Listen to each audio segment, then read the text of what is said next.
కార్యక్రమంలో భాగంగా ఈ రోజున కదిరి మున్సిపాలిటీలో 27వ వార్డులో ఇంటింటికి పోవడం జరుగుతోంది. మా నాయకుడు చంద్రబాబు నాయుడు గారు సంవత్సర పరిపాలనలో మేము చేసిన మంచి చెప్పడానికి సూపర్ 6 అమలైనటువంటి తీరుతెన్నులు ఇంకా ఎవరైనా కూడా లబ్ధిదారులకు లబ్ధి పొందకపోతే అర్హులుగా ఉండి వాళ్ళను కూడా మళ్ళీ లబ్ధి చేకూర్చే విధంగానే డేటా కలెక్షన్ కూడా చేస్తూ వస్తాము. ఓవైపున నిర్మాణాత్మకంగా సంక్షేమాన్ని అమలు చేయడంలో కావచ్చు, అభివృద్ధి కార్యక్రమాలు ఏదైతే వార్డులో సమస్యలున్నా పరిష్కారం చేయడంలో కావచ్చు మేము నిర్మాణాత్మకంగా ముందుకు పోతా ఉంటే దీనికి మద్దతు తెలపాల్సినటువంటి వైఎస్ఆర్సీపీ పార్టీ కావచ్చు, ఆ నాయకుడు జగన్మోహన్ రెడ్డి కావచ్చు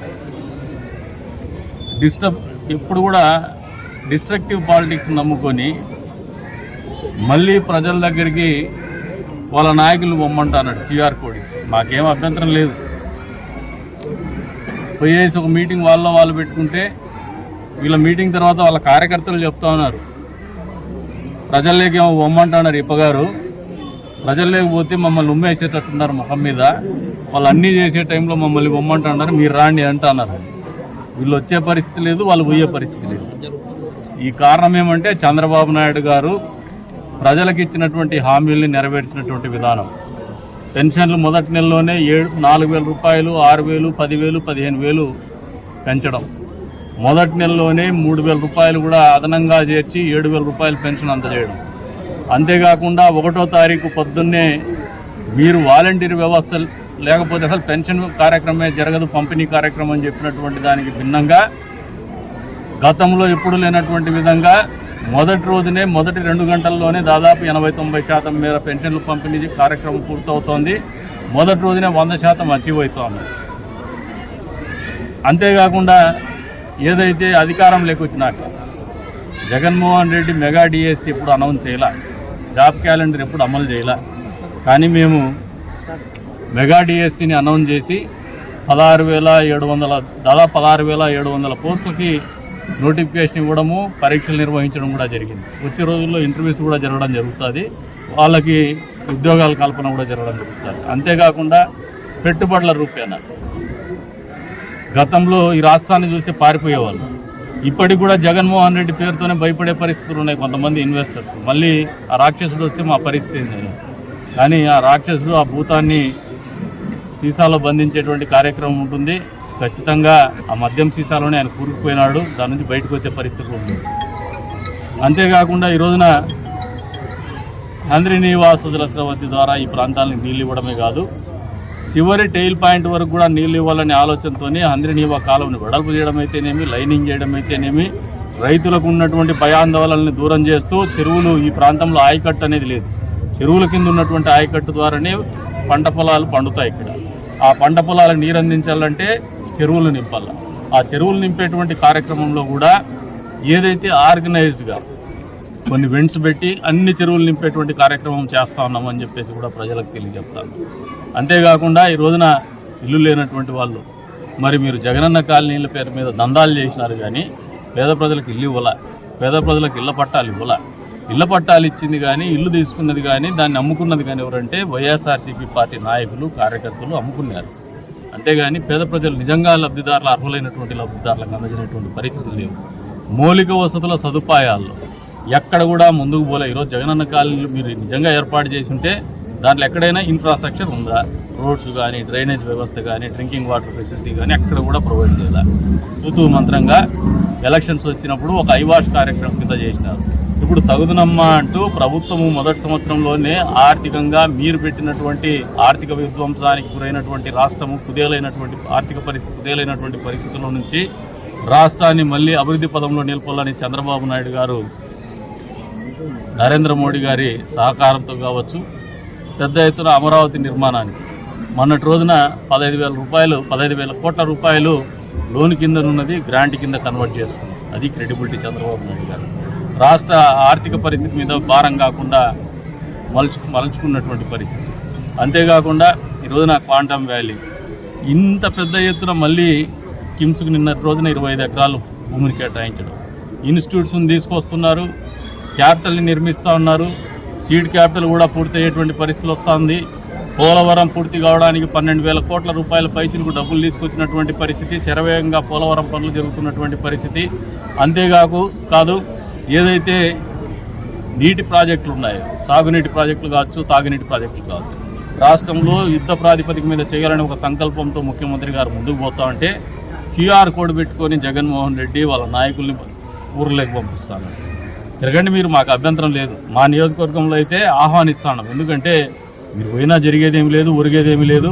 ప్రజలే మిమ్మల్ని తిప్పి కొడతారు, తరిమి కొడతారు. మాకు ఎక్కడా కూడా కన్ఫ్యూజన్ లేదు.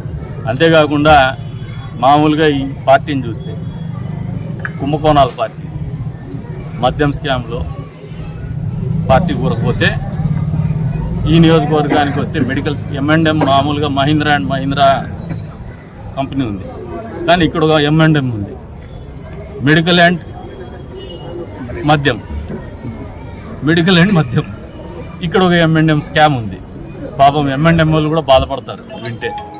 వచ్చే రోజుల్లో ఈ మద్యం కుంభకోణాల్లో కావచ్చు, ఇతరత్ర కుంభకోణాల్లో ఉండేటువంటి వాళ్ళు కావచ్చు, ప్రజాక్షేత్రంలో తిరగాలంటే వాళ్ళ పరిస్థితి ఏందో ఒకసారి అర్థం చేసుకో. అంతేకాకుండా జగన్మోహన్ రెడ్డికి కూడా అభ్యర్థుల కొరత ఎదురవుతుంది. ఏదో ఒక తూట్ పాలిష్ కింద ఎవరినోని పెట్టి నడిపించాలనే దాంట్లోకి వచ్చేసినాడు. ఈ రోజున మేము లేస్తే మనుషులం కాదు అని గొప్పలు చెప్పుకున్నటువంటి నాయకులు వీళ్ళు లేచేది లేదు, చూసేది లేదు. ఆ రకంగా తయారైంది ఆ పార్టీ పరిస్థితి. చంద్రబాబు నాయుడు గారి దగ్గర రాజకీయాలు నేర్చుకున్నటువంటి మేము, చంద్రబాబు నాయుడు గారి ఆలోచన విధానాలకు అనుగుణంగా పనిచేసేటువంటి నాయకత్వం ఉన్నటువంటి పార్టీ నిరంతరము ప్రజా శ్రేయస్సు, ప్రజా సంక్షేమము, ప్రాంత అభివృద్ధి ధ్యేయంగా పనిచేస్తాము. అందులో భాగంగానే అధికారం వచ్చినా కూడా నువ్వు ఒక ఛాలెంజ్ విసిరితే ఇంటింటికి మమ్మల్ని మేము ఖచ్చితంగా విజయవంతంగా తిరుగుతాను. సమస్యలు ఇంకా పరిష్కరించుకుంటాం. ఇంకా ప్రజల దగ్గర ఏదన్నా వాళ్ళ బాధ ఉన్నా అర్థం చేసుకుని దాని పరిష్కారానికి కూడా ఆలోచనలు చేస్తాను. మీరు ఎప్పుడు కూడా ప్రజల్లోకి పోలా. మీరు ఎప్పుడు ప్రజల్లోకి ఏం చేశారంటే బటన్ వచ్చేసి ఈ కోళ్ళ ఫారంలో కోళ్ళు ఇవి, దీనికి ఎలక్షన్స్ టైంకి వచ్చేసరికి వెయిట్ పెరగల్లా, ఆ వెయిట్ పెంచేకి ఇంజక్షన్ రూపేణ బటన్ ఉత్తుదాము, దాన్ని మళ్ళీ కోసుకొని తిందామనే ఆలోచనతోనే మీరు రాజకీయాలు చేసినారు. కానీ ఈ రాష్ట్రంలో ప్రజలు ఉన్నారు, తెలుగు ప్రజలు ఉన్నారు. వాళ్ళ బాగోగులు చూడాల్సినటువంటి బాధ్యత ప్రభుత్వాల మీద ఉంది. ఈ రాష్ట్రాన్ని అభివృద్ధి పదంలో నిలబెట్టాల్సినటువంటి బాధ్యత ప్రభుత్వాల మీద ఉందనే ఆలోచన లేకుండా ప్రజలకు ఉపయోగపడేటువంటి ప్రజల ఆస్తి ప్రజావేదిక కూల్చివేతతోనే మీరు మీ ప్రభుత్వం యొక్క పరిపాలన కొనసాగించినారు. మీ కూల్చివేతకు, మీ సామ్రాజ్యాన్ని కూల్చివేతకు అక్కడే మొదటడుగు పడింది. మళ్ళీ ఈ రోజున సుపరిపాలనలో తొలి అడుగు ఏదైతే మేము చేస్తున్నామో మిమ్మల్ని ఈ తొలి అడుగు అనేది మిమ్మల్ని పాతాళానికి తొక్కేసేటువంటి అడుగుగానే ఉండబోతోంది జగన్మోహన్ రెడ్డి అని చెప్పేసి తెలియజెప్తున్నాం. మీకు ఉక్కిరి బిక్కిరి అయిపోతున్నారు మీరు. ఇటువంటి పరిస్థితిలోనే మళ్ళీ ఒక నెగిటివ్ పాలిటిక్స్ స్టార్ట్ చేసినారు. పేర్ని నాని గారు మాట్లాడతారు. నిన్నటి రోజున రప్ప అయ్యింది, చీకట్లో కన్ను కొట్టాడు. మళ్ళీ ఇంకోసారి చెప్తాడు, నేను నరకమని చెప్పలేదు, కానీ ఓ 3 నెలలు ఆగండి, మా వాడు ఆరోగ్యం రెడీ చేసుకొని వచ్చేస్తాడు మా వాడు అంటాడు. నువ్వు మగోని కాదా?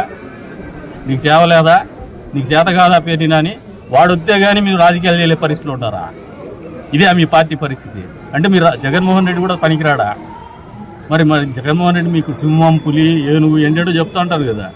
మరి వాడు రెడీ అయిపోయేసి 3 నెలల తర్వాత ఆరోగ్యాన్ని కుదరబట్టుకొని దగ్గుమందు దాగి వస్తానంటే జనాలు కాసుకొని ఉండాలా, రాజకీయ పార్టీలు కాసుకొని ఉండాలా. పేర్ని నానికి పిచ్చెక్కింది, మతి భ్రమించి మాట్లాడుతూ ఉన్నాడు. ఈ రకమైనటువంటి ఆలోచన విధానమే తప్పు. ప్రజాస్వామ్యం ఇదొక నిరంతర ప్రక్రియ. రాజకీయం అనేది ప్రజాస్వామ్యంలో రాజకీయ పార్టీలు ఏ ఒక్క నాయకుడు లేకపోయినా ఎవరో ఒకరు దాన్ని రీప్లేస్ చేస్తూ ఉంటారు. నిరంతరంగా రాజకీయాలు జరుగుతూనే ఉంటాయి.